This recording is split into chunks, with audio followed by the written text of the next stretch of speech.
Alright, so here's my rabbit. Went ahead and seasoned it, marinated it overnight. Just use whatever season that tickle your fanny. I like chopped onion and tony saturated season, a little parsley.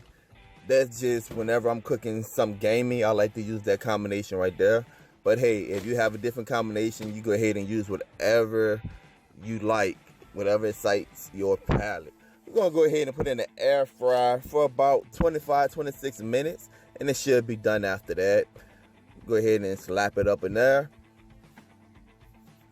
I love the air fryer, guys. It just, I don't know what it is about it. It just keeps everything nice and tender and cooks everything through and through.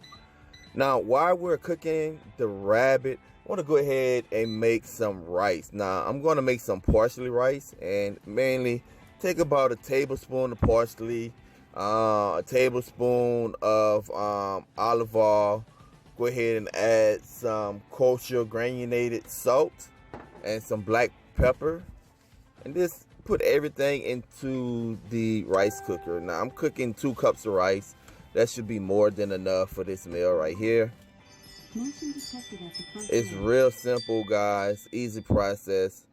Nothing to stress over. Now, the rice is going to be done around the same time as the rabbit. Maybe 5 or 6 minutes later. But they both should come out around the same time. Now, our rabbit is done. Let's go ahead and check the temp, guys. Want to make sure that everything is up to temp, especially whenever you're cooking like gamey meat. And I'm looking for the temp to be at least 170, but trust me, it's cooked through and through. All right, here's my first reading right here, and it's just going to continue to climb. And I want to go ahead and stick it in a more meatier part of the rabbit to make sure that the big pieces of meat is cooked. And as you can see, it's cooked. Our rice is done. Let's go ahead and plate our rabbit. And guys, look, in 25 minutes, I got this nice, delicious rabbit.